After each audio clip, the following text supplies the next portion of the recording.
Hola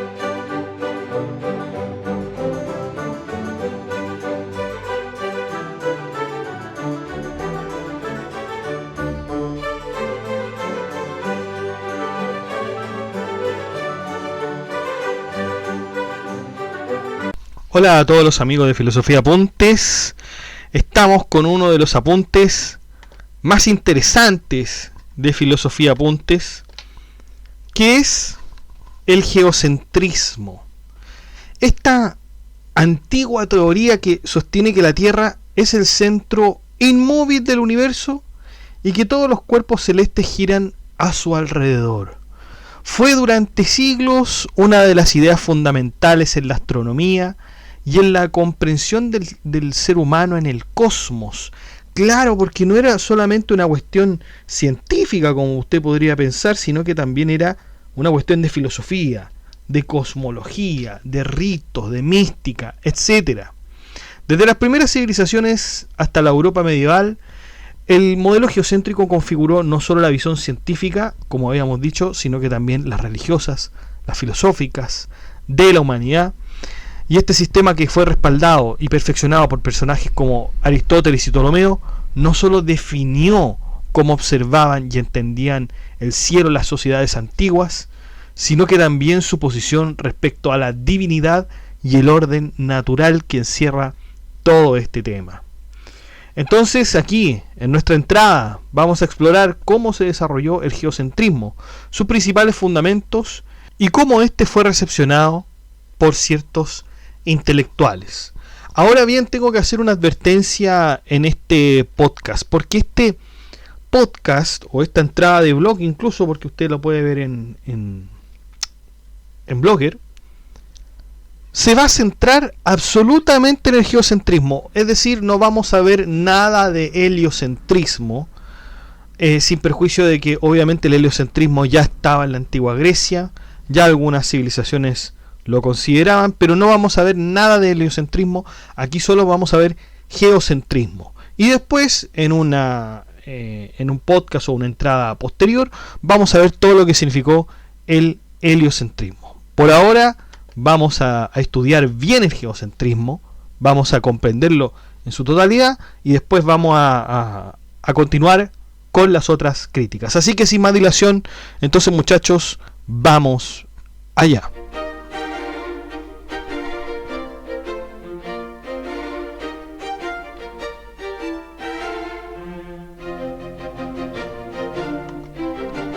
Bueno, la palabra geocentrismo proviene del griego, formada por la unión de geo, en, que significa tierra, y kentron, que significa centro. Así, geocentrismo literalmente significa la tierra en el centro. Aunque los griegos no usaron el término geocentrismo tal cual, sí construyeron un sistema de pensamiento y observación centrado en este concepto, conocido como el modelo tolemaico, que es una de los modelos más destacados dentro del geocentrismo, no exento de críticas, sostenido con alguna idea del aristotelismo, pero también teniendo su propia originalidad. Y este modelo tolemaico predominó en Europa durante la Edad Media y hasta el Renacimiento.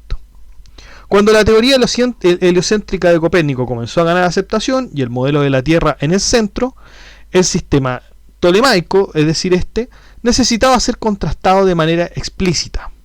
Y en este contexto, académicos, científicos, todos de Europa utilizaron términos como geocentrismo y heliocentrismo para diferenciar claramente los modelos.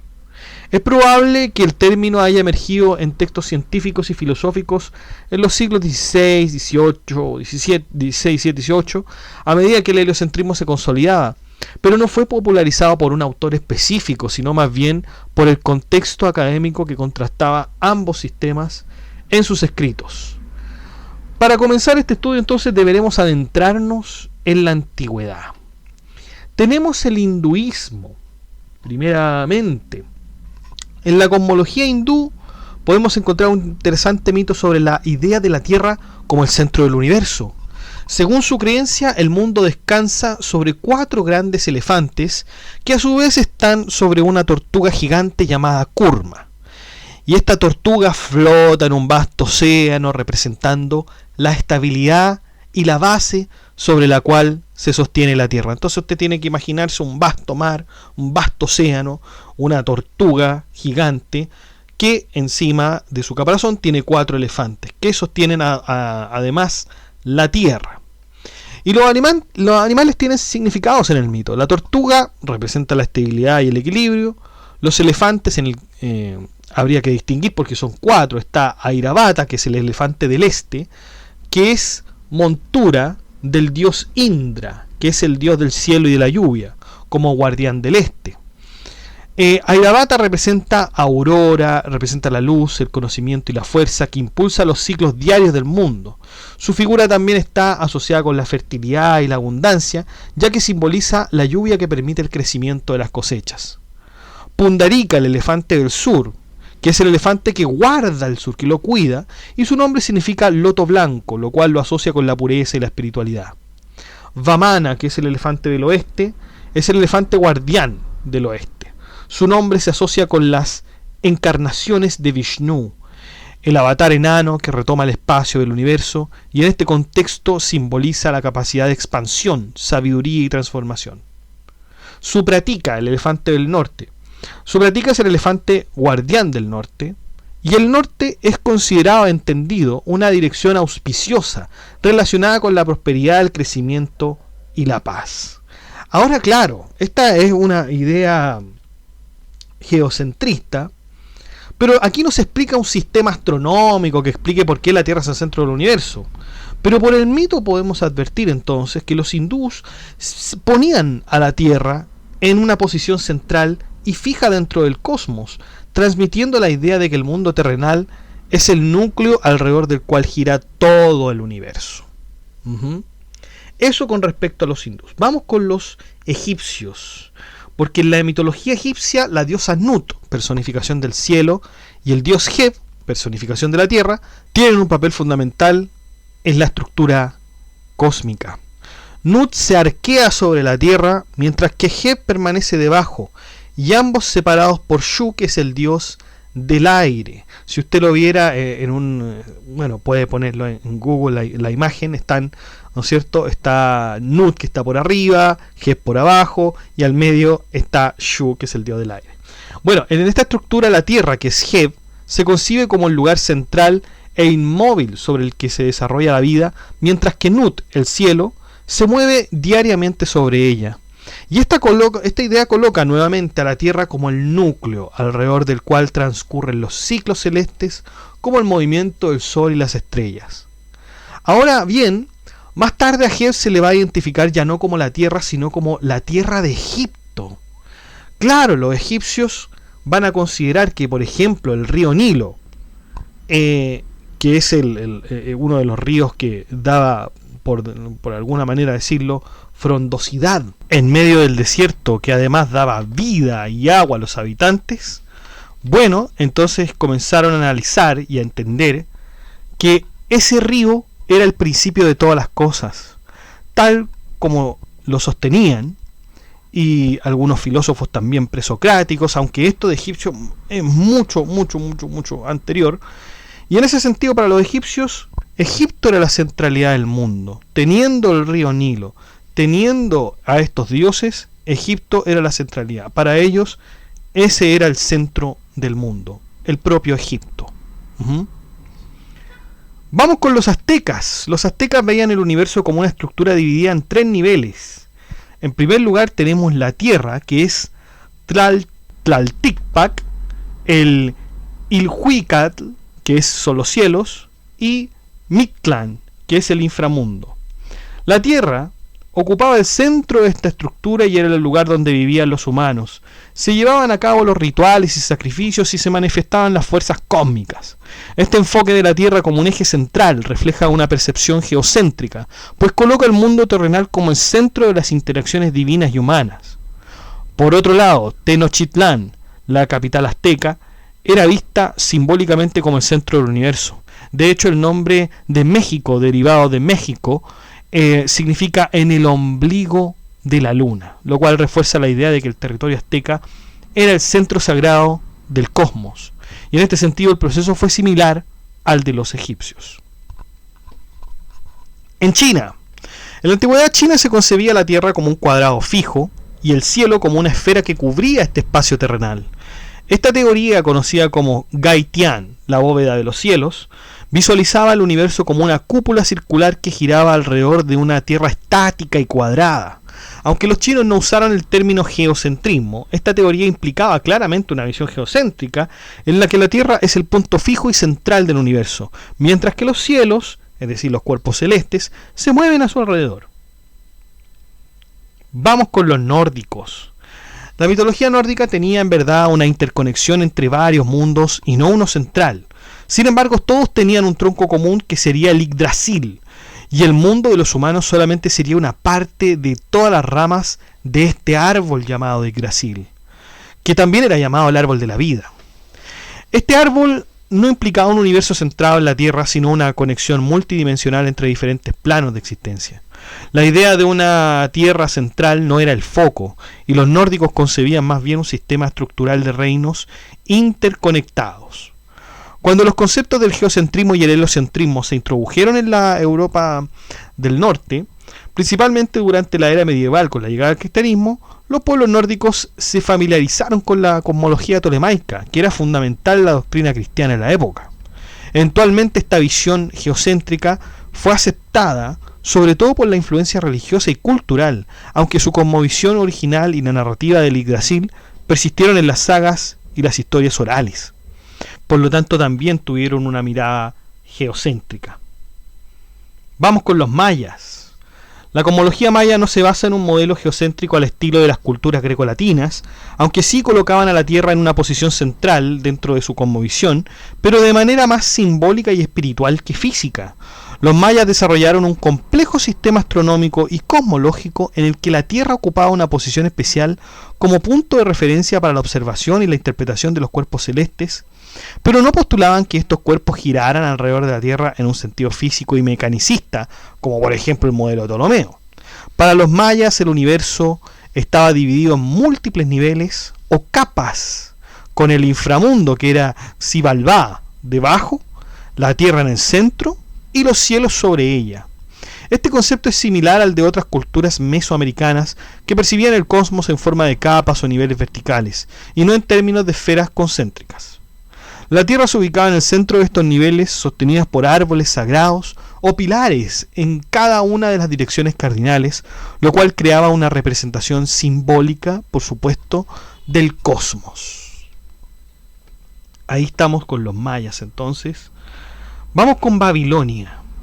En la cosmovisión babilónica, la Tierra estaba en el centro de un cosmos dividido en varios niveles, con cielos dispuestos en esferas concéntricas que contenían a los astros, similar en estructura al modelo geocéntrico posterior, al modelo de Aristóteles, por ejemplo. Sin embargo, los babilonios no propusieron que los cuerpos celestes giraban alrededor de la Tierra de forma matemática o geométrica, también como sería la cosmología de Ptolomeo.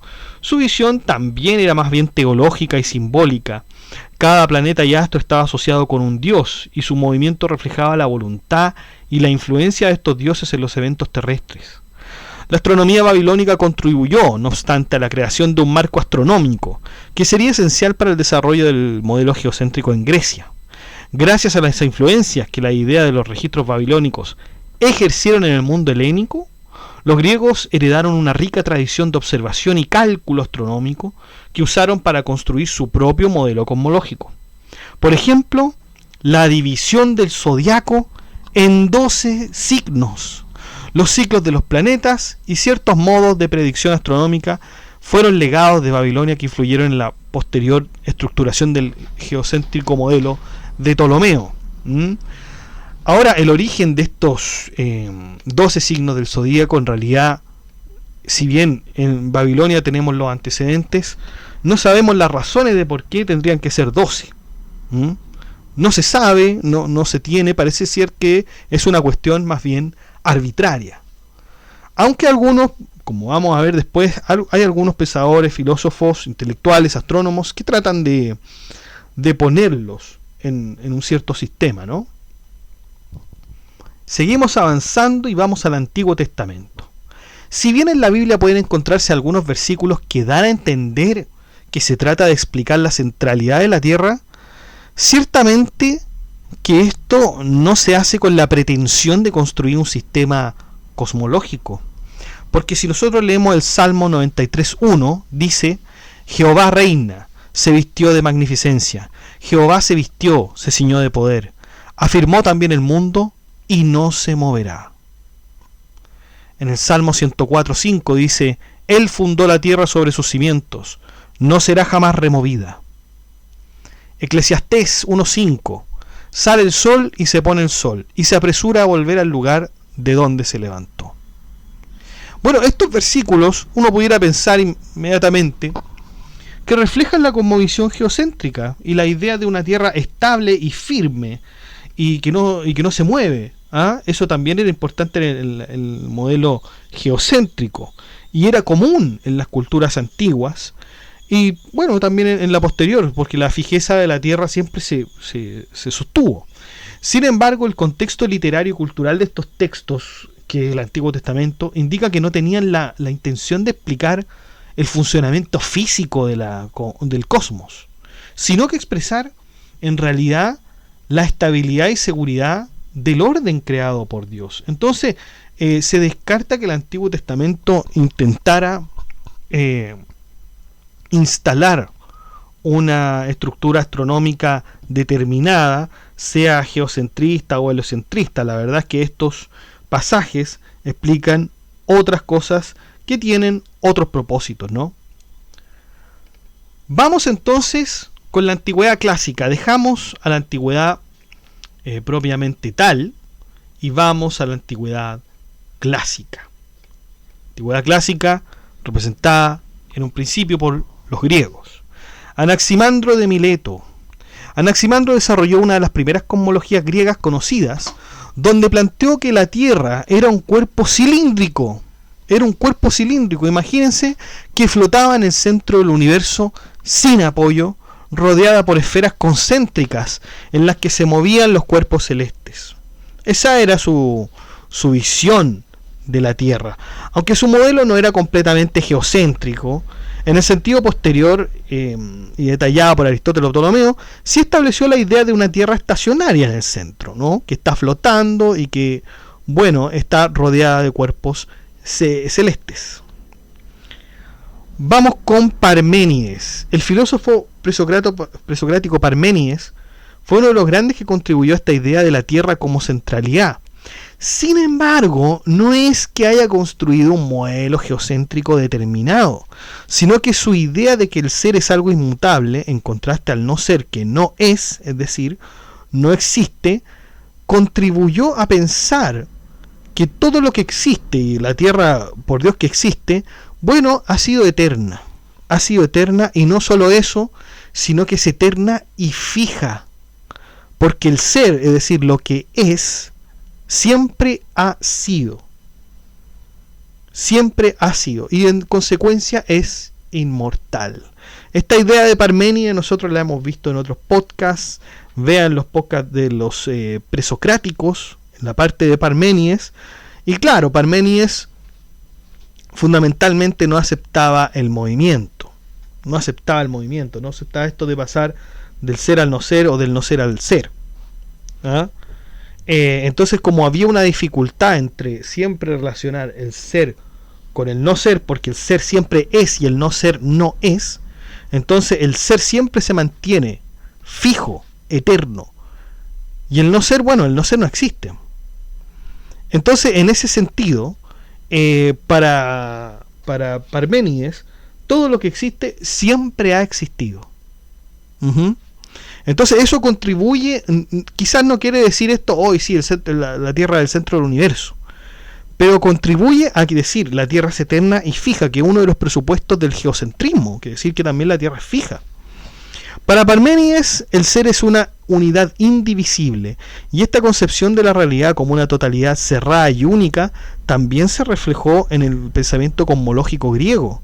En el geocentrismo, el universo se concibe como una esfera unificada que tiene en su centro a la Tierra, un reflejo de la unidad que Parménides sostenía como fundamento de todo ser, porque después de Parménides todos van a pensar lo mismo, ¿no es cierto? No van a poder separar el ser del no ser. Vamos con Empédocles.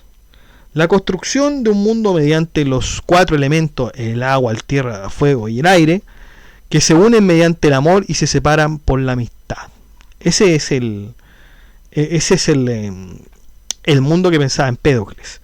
Y estas son las fuerzas que mantienen al universo unido, siendo la Tierra aquella que se dirige siempre al centro, pensamiento que también será significativo en Aristóteles. Vamos con Platón. Platón consideraba que la Tierra era una esfera inmóvil situada en el centro del universo. Los astros, incluidos los planetas y las estrellas, se movían alrededor de la Tierra en esferas concéntricas, ordenadas, con la Luna, el Sol y los planetas conocidos de la época, Venus, Marte, Mercurio, etc., dispuestos desde el centro hacia el exterior y las estrellas fijas en la esfera más lejana. En su obra La República, a través del mito de Platón describe el cosmos como el uso de la necesidad, una estructura cósmica que es movida por las 3 Moiras o Parcas y acompañada por las sirenas, simbolizando el destino y el orden universal. Inspirado en estas ideas, Eudoxo de Cnido, de quien vamos a hablar después, trabajó con Platón y desarrolló un modelo matemático más preciso para explicar los movimientos planetarios, basado en la premisa de Platón de que los fenómenos celestes podían explicarse mediante movimientos circulares y uniformes. Vamos entonces con Eudoxo de Cnido. Este filósofo ideó un sistema astronómico en el que la Tierra permanecía fija en el centro, mientras que el Sol, la Luna y los planetas se movían a su alrededor en diversas esferas concéntricas. Imagínese un círculo en medio y después hay otro círculo más grande que lo abarca, este círculo que está en medio, y así otro círculo. Esas son las esferas concéntricas. Y estas esferas, todas con el mismo centro, permitían representar de manera lógica los movimientos observados de los cuerpos celestes. Gracias a este enfoque geométrico, Eudoxo logra explicar incluso fenómenos complicados como el movimiento retrógrado de los planetas, que hasta entonces había sido difícil de interpretar en la astronomía de su tiempo. Según Eudoxo, el modelo para explicar el movimiento de los cuerpos celestes requería 27 esferas en total, 4 esferas para cada planeta visible, lo que hace un total de 20 esferas solo para planetas, y 3 esferas para el Sol y para la Luna. Una esfera también para las estrellas fijas. Estas esferas, cada una con su propio movimiento circular, permitían explicar tanto los desplazamientos regulares de los astros como fenómenos más complejos como el movimiento retrógrado de los planetas. Le seguiría a Eudoxo Aristóteles, que sigue el mismo sistema de Eudoxo, por lo que su aceptación que la Tierra era el centro del universo es efectiva, ¿no? Ahora, Aristóteles sostenía, en efecto, que el movimiento circular era el más perfecto y por lo tanto adecuado para los cuerpos celestes cuyo movimiento sería concéntrico. Claro, si ustedes se ponen a pensar, el movimiento infinito es el circular. Es el circular. Entonces, este movimiento, que es el circular, representa la divinidad. Todo lo que tenga vértices, ángulos, etcétera, tendría que ser de alguna forma humano. Y este concepto lo vamos a ver mucho más adelante con la docta ignorancia de Nicolás de Cusa. ¿Ya? Nicolás de Cusa dice que los humanos somos como polígonos, en cambio Dios es un círculo infinito.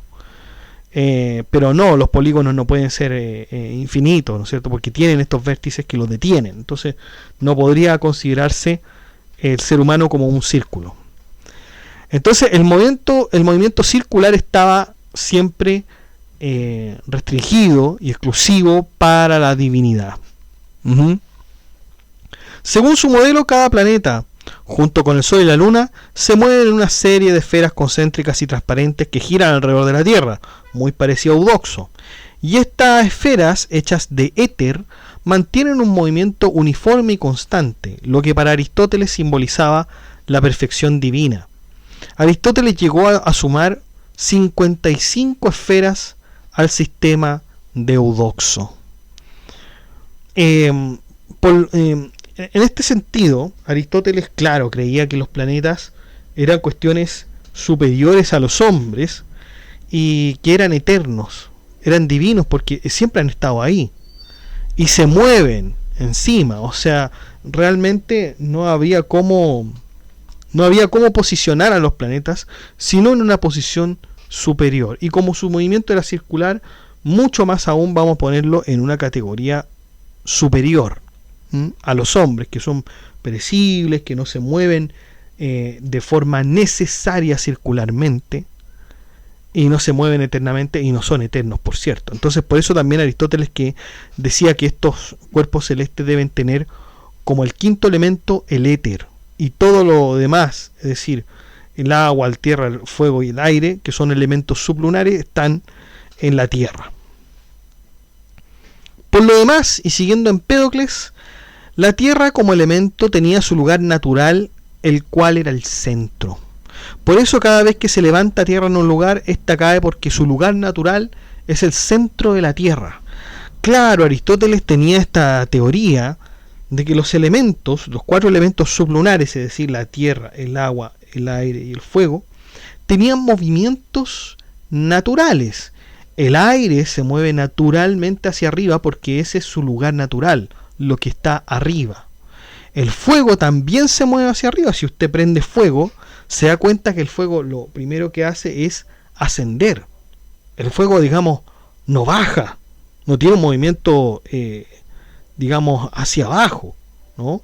Tiene un movimiento ascendente por definición, ¿no? Por experiencia, usted eso lo puede evidenciar. ¿Y cuál es el lugar natural del fuego? Las estrellas. Las estrellas que se consideraban fuego en sí mismas. Bueno, el fuego cuando se prende en la Tierra, ¿qué quiere hacer el fuego? Quiere ir a su lugar natural, que son las estrellas fijas. Entonces, por eso se decía, por esta simple observación, Aristóteles señalaba que el elemento fuego entonces tenía su movimiento natural hacia arriba. ¿Y qué pasaba con el agua? El movimiento natural del agua siempre es hacia abajo. Porque imagínese usted que recoge agua con la mano y la arroja hacia arriba. El agua va a bajar. Va a bajar. Claro, usted me va a decir, bueno, eso de la fuerza de gravedad, etcétera, pero claro, ahí estaríamos destruyendo el sistema aristotélico. Aquí en la antigua Grecia todavía no se conocían esas teorías. Aristóteles solamente por este tipo de observaciones establecía que las cosas tenían un lugar natural. Y así como se hacía esto con la tierra, con el agua, lo mismo se va a hacer con la tierra. Si usted agarra un montón de tierra, lo arroja hacia arriba, esta tierra va a volver al suelo. ¿Por qué? Porque el lugar de la Tierra en realidad es el centro de la Tierra, del planeta Tierra.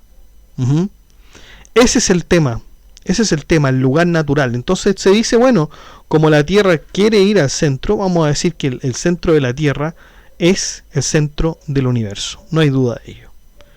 Y ahí estamos con Aristóteles, ahí tenemos un modelo ya bastante formal con respecto al geocentrismo. No tenemos duda que la Tierra es el centro del universo por todo lo que hemos dicho. Ahora viene un astrónomo que es Claudio Ptolomeo, con P al principio, Ptolomeo, quien sería finalmente el astrónomo que consolida en su totalidad el concepto de geocentrismo con la descripción de los movimientos de los planetas. Su obra magistral, donde la generalidad de sus ideas con respecto a la astronomía se encuentran, es el Almagesto. ¿Y qué se describía en esta gran obra? Que es muy difícil de leer, muchachos, muy difícil. Usted ya en el libro primero ya es algo fácil, después se vuelve tremendamente difícil. Hay la tabla de cuerdas que en realidad es súper difícil de entender. Me han comentado a mí personas que son licenciadas en astronomía que eso no lo podría entender quizás ni siquiera un doctorado, etcétera. Son muy difíciles y estas teorías están desachadas, así que el interés por esto es nulo, ¿ah? A menos que sea por cuestiones históricas, etcétera. Bueno, ¿cuál era el problema que observaba Ptolomeo? Aunque Eudoxo también tenía el mismo problema. Lo que pasa es que los planetas no giran de forma concéntrica alrededor de la Tierra, ¿ya? No giran como un círculo. ¿Se entiende? Y Ptolomeo, ¿por qué dice esto? Porque observando se da cuenta que un planeta no gira de forma uniforme y lineal como el círculo, ¿no? Sino que de pronto este planeta, que se supone que va girando circularmente, pareciera ser que retrocede, que no sigue su trayectoria como el círculo normal, sino que empieza a retroceder. Y esto, para Claudio Ptolomeo, fue tremendamente particular, le llamó muchísimo la atención. Y aquí dice Ptolomeo que hay un aparente retroceso de la trayectoria de los planetas en el cielo. Y Ptolomeo había observado atentamente estos movimientos que habían pasado desapercibidos en la astronomía aristotélica, aunque no en Eudoxo, no. Pero sí en la astronomía aristotélica, y digamos que Aristóteles era la gran autoridad de la antigüedad, opacando en este sentido a Eudoxo. Y para resolver esto, Ptolomeo introdujo el concepto de epiciclos y deferentes. Son dos tipos de movimiento. El epiciclo es un pequeño círculo en el que el planeta se mueve mientras recorre el deferente. Y claro, el deferente es la órbita principal en la que un planeta se mueve alrededor de la Tierra. Es el círculo más grande. Si digamos, tenemos la Tierra en el centro, por fuera de la Tierra hay un círculo grande, que rodea la Tierra. Ese es el deferente. Y el epiciclo estaría en el deferente, en la misma línea del deferente, que sería otro círculo. Y estos epiciclos permitían que los planetas parecieran retroceder en su movimiento en ciertos momentos, explicando las variaciones en su posición aparente en el cielo. Claro, porque, a ver, si el planeta iba de una forma lineal y parecía retroceder, después parecía que volvía a su misma trayectoria circular. O sea, volvía a estar en adelante, es como que retrocede, vuelve y va de nuevo a completar el círculo. Ese es el epiciclo. Entonces esto llamó mucho la atención y así lo llamó Claudio Ptolomeo a este movimiento que es el epiciclo. Entonces, esto fue una gran contribución de Ptolomeo, gran contribución. Entonces, tal como Aristóteles, Ptolomeo también va a asegurar que la Tierra es el centro de los cielos, o para entenderlo mejor y en otras palabras, es el centro del universo. Y si esto no fuera cierto, dice Ptolomeo, entonces tendríamos que pensar dos cosas. La Tierra no está en el eje del universo, pero sería equidistante a dos polos. En segundo lugar, la Tierra está en el eje, pero solo en uno de los polos. Y en tercer lugar, ni en el eje ni en los polos equidistantes. Vamos a ver estas tres hipótesis en detalle. En primer lugar dice, si la Tierra no fuera el eje, entonces el equinoccio no podría tomar lugar, lo cual es completamente fuera de lugar, porque sí toma lugar el equinoccio. Por lo demás, si estuviera una vez en un polo y luego en otro, es decir, este y oeste, entonces las estrellas cambiarían de posición constantemente. En segundo lugar, si la Tierra estuviera solo en un polo, entonces tendríamos que bisecar la Tierra en dos sentidos, teniendo dos partes de la Tierra, una alta y otra baja.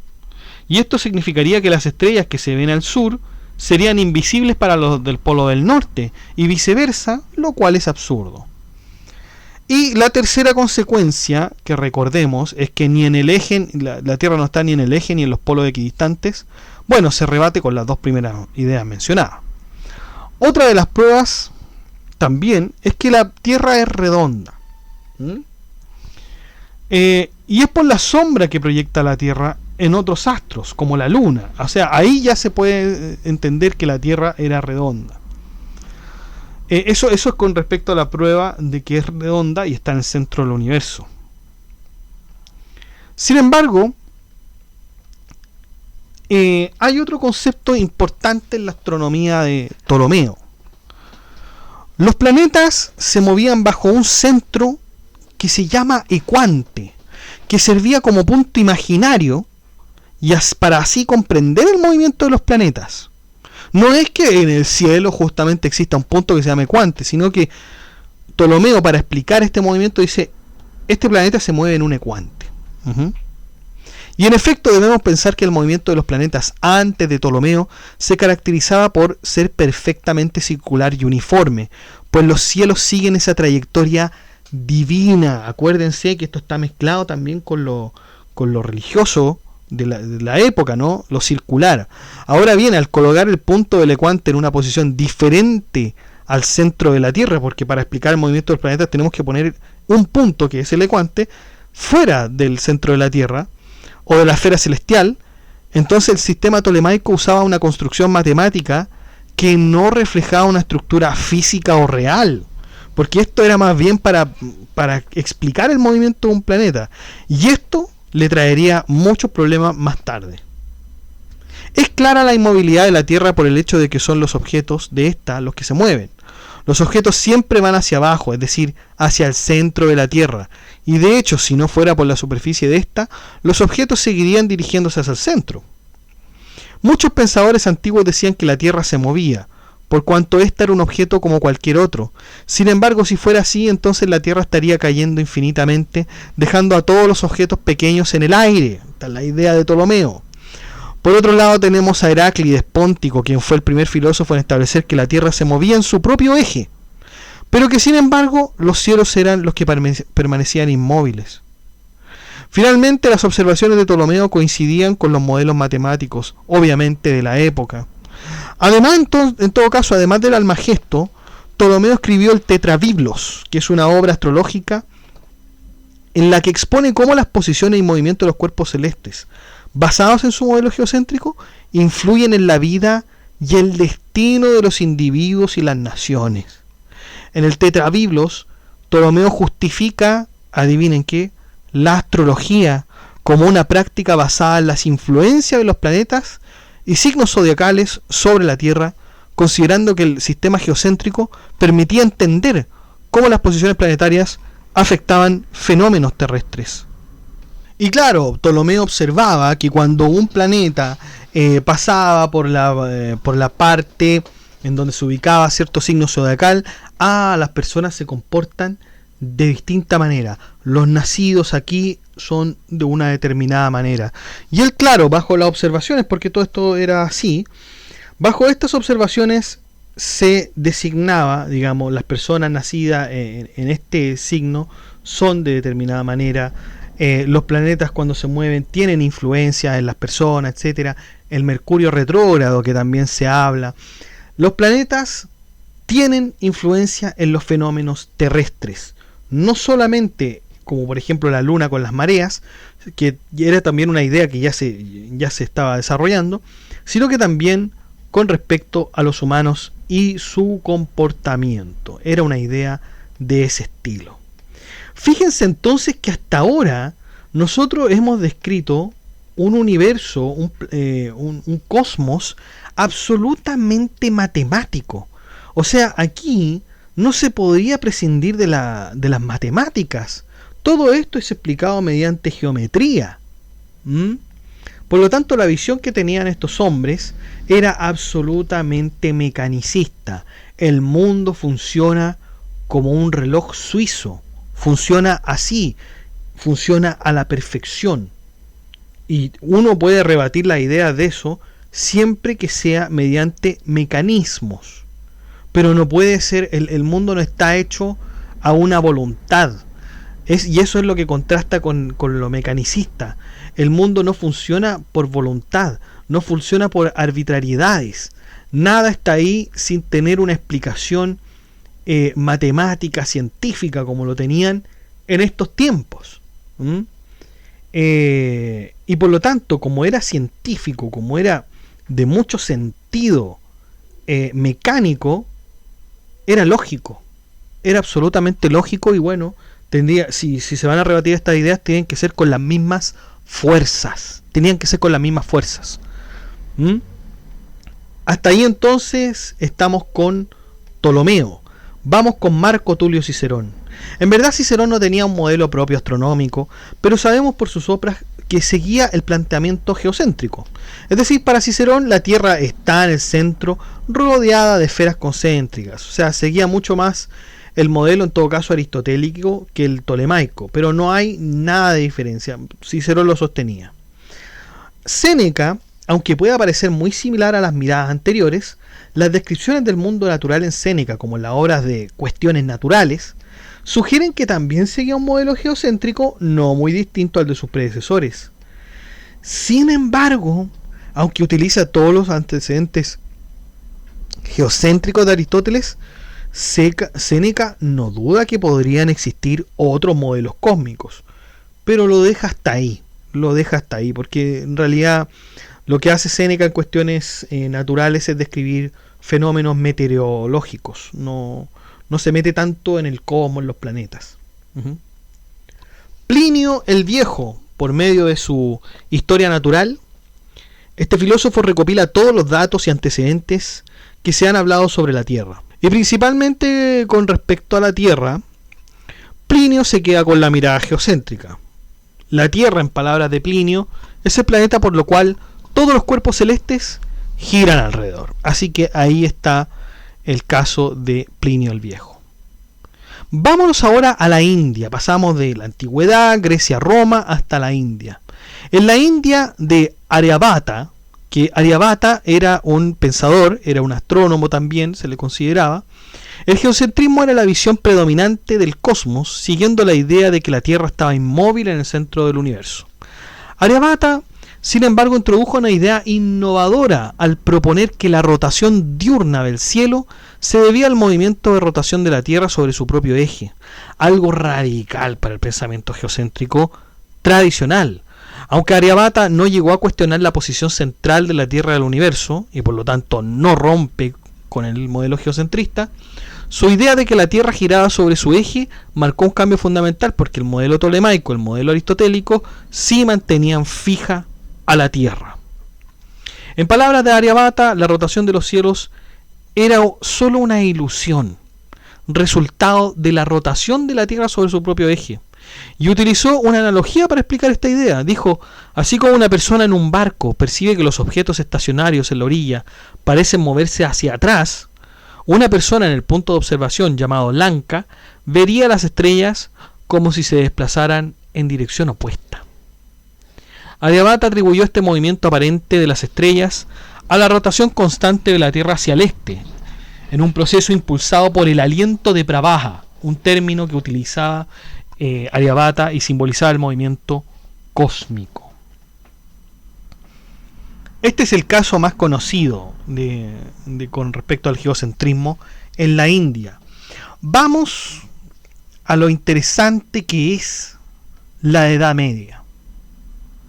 En la Edad Media principalmente tenemos a Al-Sijistani y Al-Biruni.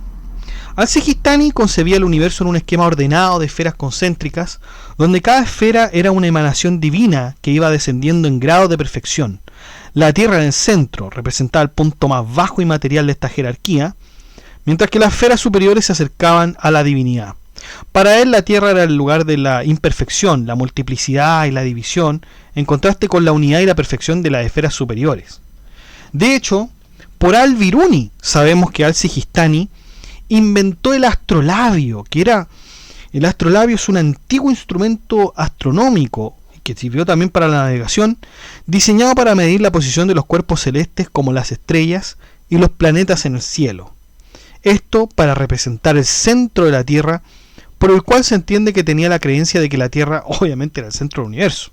Y claro, si uno ve el astrolabio era una... imagínense lo que es hoy en día un globo terráqueo. Perfecto, usted tenía en vez de un globo terráqueo, tenía a la Tierra en una esfera muy pequeña, y alrededor de la esfera de la Tierra habían otras esferas que eran los cuerpos celestes y que estaban alrededor. Pero todos giraban, todos giraban, porque Sijistana creía que la Tierra giraba en su propio eje. De hecho, Al-Biruni escribiría: he visto el astrolabio llamado Suraki, inventado por al Sijistani. Me gustó mucho y lo elogié en gran medida, ya que está basado en la idea sostenida por algunos de que el movimiento que observamos se debe al movimiento de la Tierra y no al del cielo. Por mi vida es un problema difícil de resolver y refutar, pues es lo mismo si se considera que es la Tierra la que está en movimiento o el cielo. En ambos casos no afecta a la ciencia astronómica. Es asunto del físico ver si es posible refutarlo. Y más tarde el mismo Sijistani diría, según Al-Biruni, que según los geómetras Muhandisin, la Tierra está en constante movimiento circular y lo que parece ser el movimiento de los cielos es en realidad debido al movimiento de la Tierra y no al de las estrellas. Esta apariencia de movimiento daba finalmente la perspectiva de que la Tierra era la que giraba en su propio eje y no los cielos. En resumen, tanto Sijistani como Biruni compartían las mismas ideas respecto al movimiento de la Tierra y esta como centro. Luego tenemos a Alhazen, que argumentó que el sistema tolemaico era demasiado complejo y que no cumplía con los principios de simplicidad y coherencia geométrica. Al hacerlo, planteó la necesidad de revisar y simplificar las teorías astronómicas para que fueran más intuitivas. Esto influyó en la tradición de críticos del sistema tolemaico, que más adelante desembocaría en modelos más sencillos y efectivos. El mismo Alhazen diría: la Tierra en su conjunto es una esfera redonda, cuyo centro es el centro del mundo. Está inmóvil en su centro, fija en él y no se mueve en ninguna dirección ni se mueve con ninguna de las variedades de movimiento, sino que siempre está en reposo, según Alhazen. Para Alhazen entonces resultaba absurdo atribuir el movimiento de los planetas a puntos y líneas como Ptolomeo había hecho con el ecuante, ¿se acuerdan?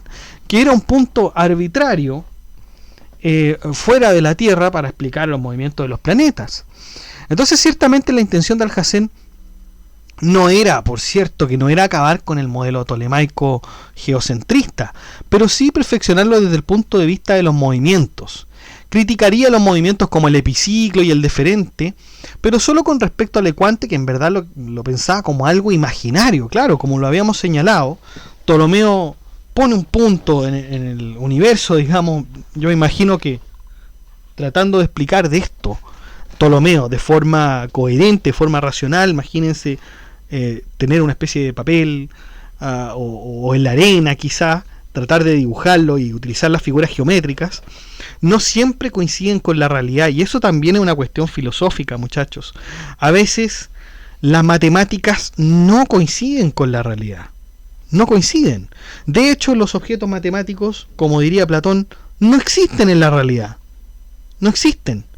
Entonces, malamente podríamos nosotros poner un ecuante, que es este punto arbitrario, para explicar más círculos, y explicar el movimiento de los planetas, que es retrógrado, o el movimiento que es lineal, uniforme. No lo vamos a poder hacer con esto porque no se corresponde con la realidad. De hecho, el mismo Alhazen también diría que los movimientos que describe Ptolomeo no son perfectamente como los que se describen, como los que se observan, perdón.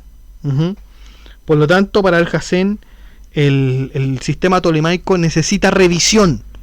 No necesita ser destruido, necesita revisión. Solamente eso está diciendo nuestro filósofo Alhazen.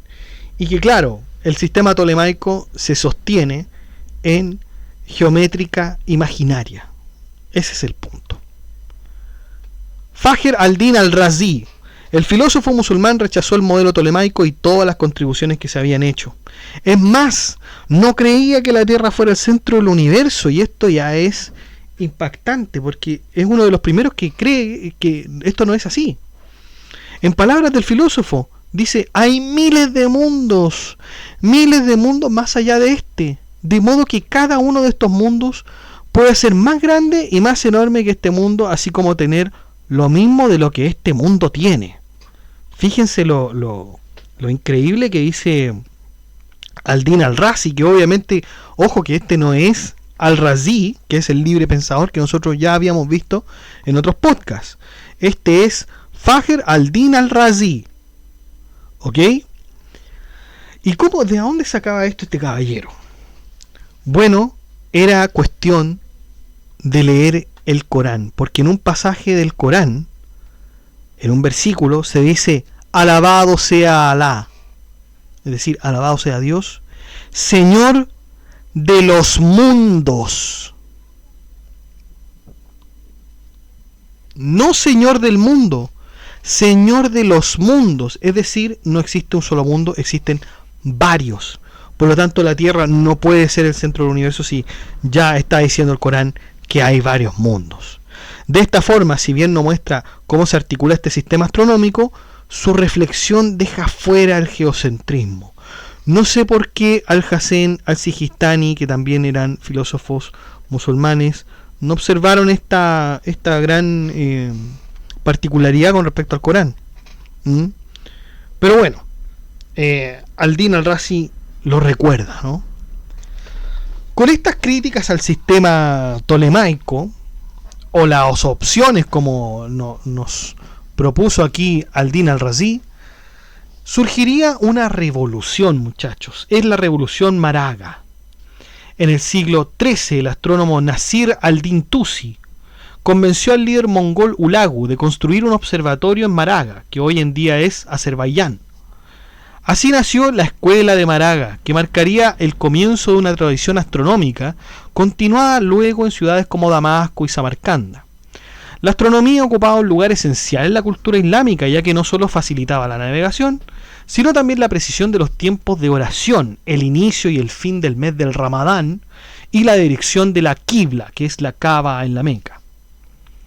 El modelo de Ptolomeo, explicado en su obra Almagesto, establecía que los cuerpos celestes orbitaban alrededor de la Tierra en círculos perfectos, y un sistema que funcionaba bastante bien para predecir posiciones planetarias, pero tenía elementos problemáticos, como ya habíamos señalado, que son los secuantes, que complicaban mucho la teoría.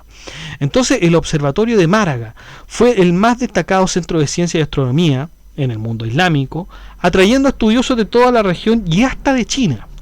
Y allí se observaron textos educativos para enseñar matemática, astronomía, y reunían figuras prominentes como Bar Ebraeus, Muyi, Al-Din al-Maghribi, a Muayyid al-Din al-Urdi, quienes junto a Nasir al-Din al-Tusi, que es el que propuso este centro astronómico, avanzaron en los cálculos astronómicos y en la revisión de teorías tolemaicas. Seguimos entonces con la teoría, fundamentalmente con el sistema tolemaico. La obra de Sig Ilhani, compilada por Tusi y sus colegas tras 12 años de trabajo, incluía tablas astronómicas fundamentales para la época y fue patrocinada por la dinastía de Hulagu. Tusi destacó por crear la pareja de Tusi, que era un sistema geométrico que mejoraba los modelos tolemaicos, además de revisar trabajos de Euclides y Ptolomeo y explorar ideas tempranas sobre la Vía Láctea. Muayyid al-Din al-Urdi diseñó edificios e instrumentos del observatorio como el cuadrante mural y la esfera armilar, y su hijo construyó un globo celeste decorado que se conserva en Dresde, Alemania. Aunque el observatorio mantuvo su influencia durante 7 reinados, la falta de financiación y terremotos finalmente lo llevaron a la ruina. Aún así, su diseño inspiró futuros observatorios como el de Ulugh Bey en Samarcanda.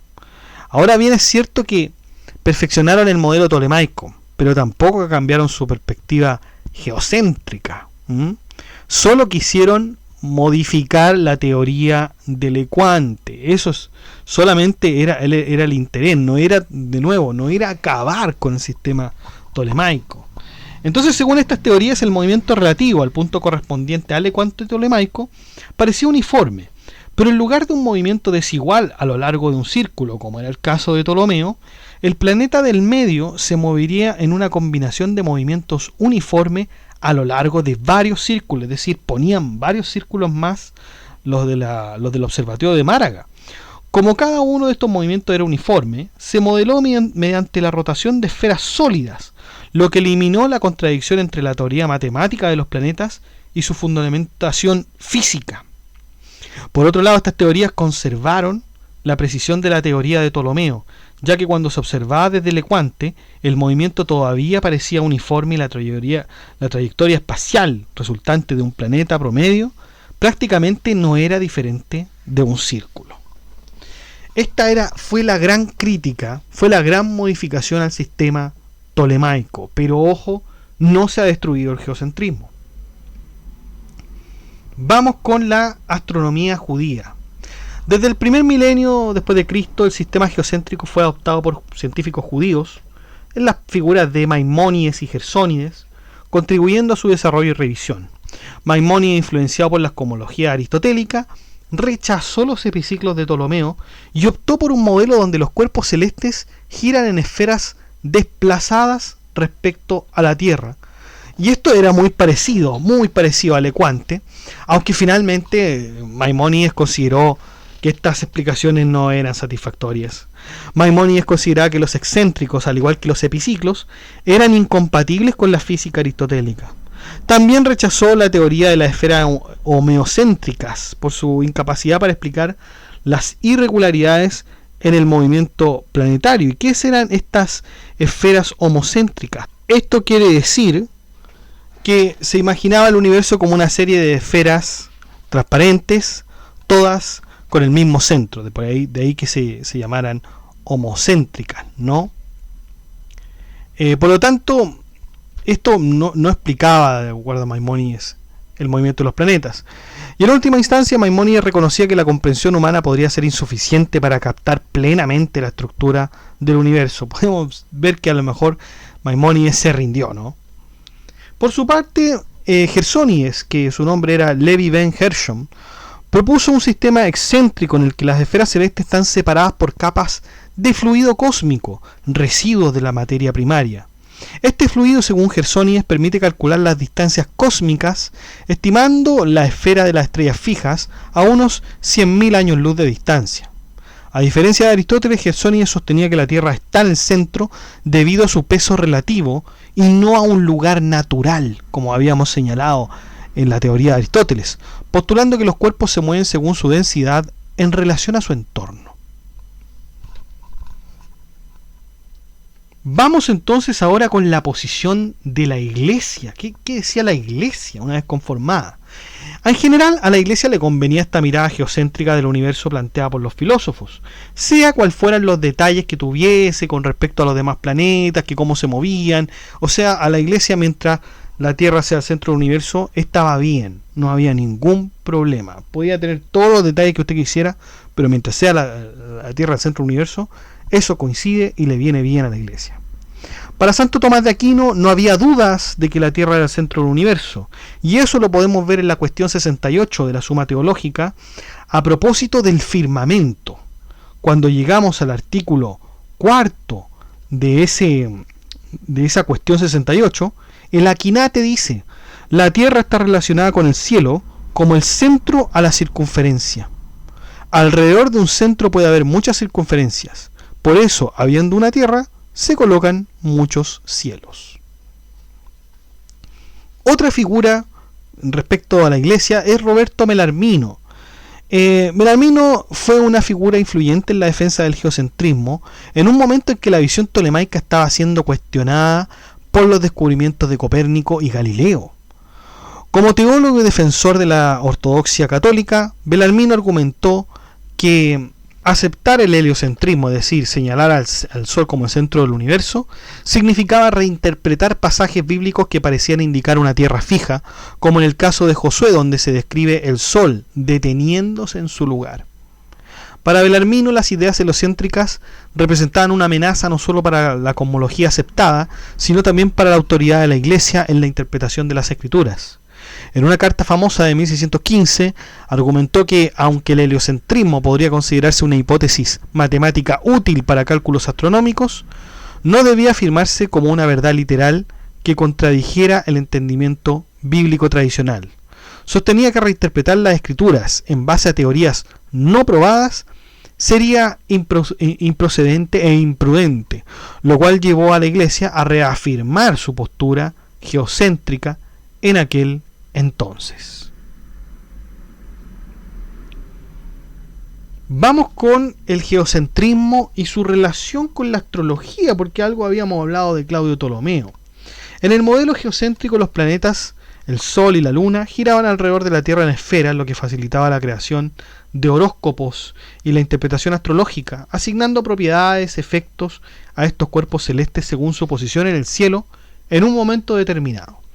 Cada planeta y signo zodiacal eran vistos como una influencia directa sobre los eventos y destinos humanos, en tanto que todos giraban en torno a un centro que era la Tierra misma. Y este sistema contribuyó a la astrología. El geocentrismo contribuye a la astrología al permitir que los astrólogos interpretaran los fenómenos celestes como señales y patrones que influían directamente en la vida humana. Aunque el geocentrismo fue desplazado por el heliocentrismo en el Renacimiento, la astrología mantuvo el lenguaje y el simbolismo geocéntrico en sus interpretaciones, continuando con la idea de que las posiciones planetarias afectan a los seres humanos desde una perspectiva centrada en la Tierra.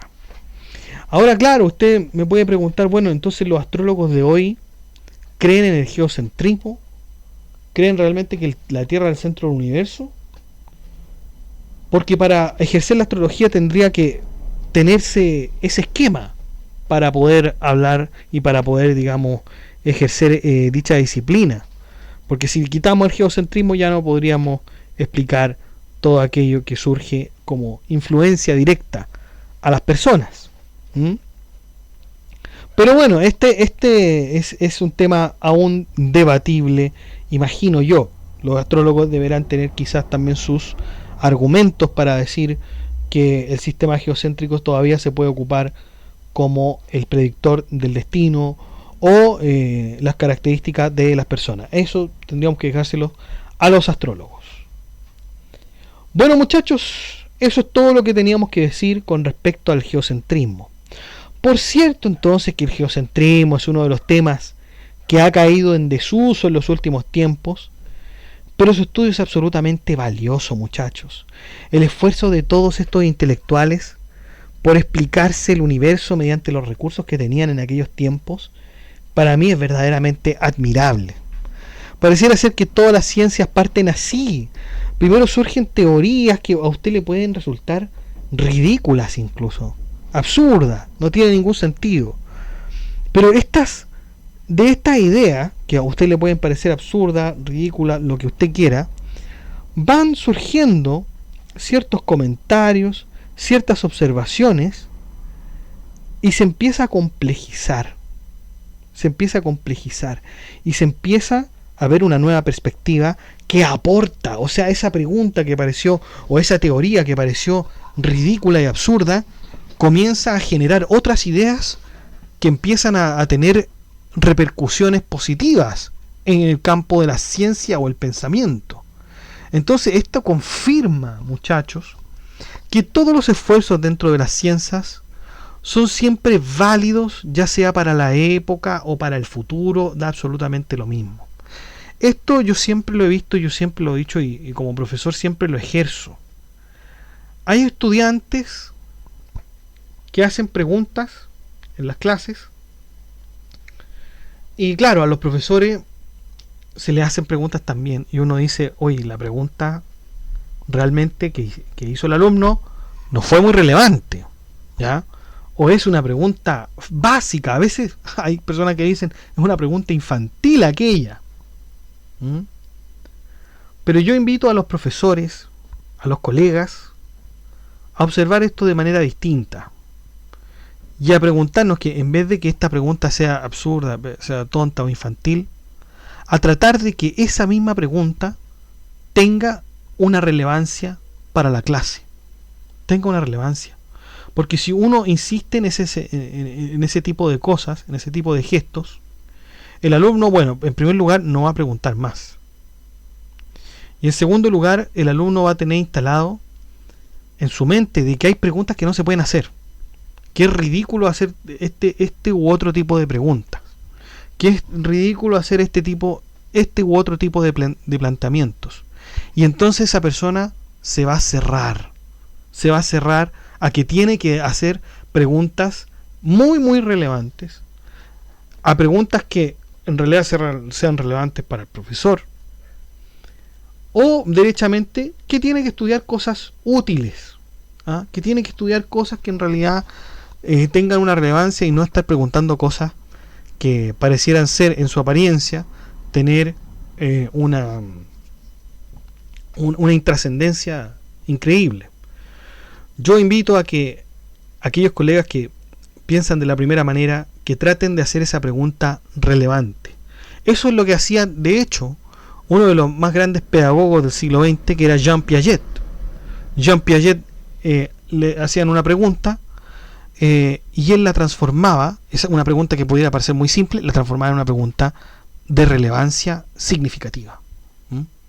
De una gran relevancia. Y yo creo que ese es el camino, esa es la forma en que se debe proceder, no solamente en este ámbito de la pedagogía, sino que en el ámbito familiar, en el ámbito de la amistad, en todos los ámbitos, y de la ciencia también. Por mucho que la teoría sea absurda, lo que sea, se van trazando caminos muy importantes. Eso entonces, chiquillos, con el geocentrismo. A medida que vayamos avanzando, vamos a ver el geoheliocentrismo, el heliocentrismo, entre otras teorías interesantes. Voy a también dar, quizás lo debía haber dicho al principio, lo voy a decir ahora. Le voy a pedir disculpas a uno de los grandes astrónomos chilenos, el gran astrónomo chileno, Premio Nacional de Ciencias, el astrónomo José Massa. Le pido perdón por si hay algún error en este podcast sobre todo lo hablado.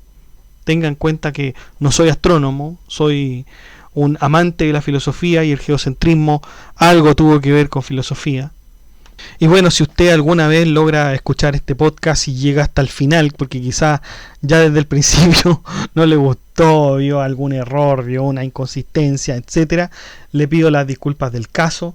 Si me pudiera señalar los errores para arreglarlo en la entrada, quizás son todos los errores, etcétera, lo voy a considerar, por cierto, y lo voy a rectificar. Pero eso, invito también a que los que están escuchando este programa de podcast también lean los libros de José Massa. Hay muchas entrevistas en YouTube, se aprende mucho con el profesor. Así que eso, muchachos, ya. Los dejo invitados entonces al grupo de WhatsApp para que se enteren de las últimas novedades de este podcast.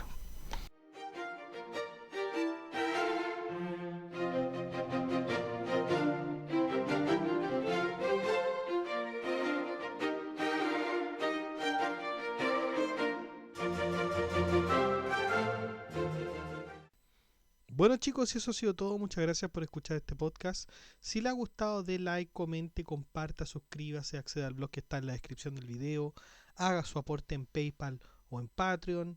Saludamos a nuestros mecenas romanos que son Abstract Panicker, Ricardo, Jorge Ríos y Noecita, que colaboran con este proyecto de Filosofía Apuntes mensualmente.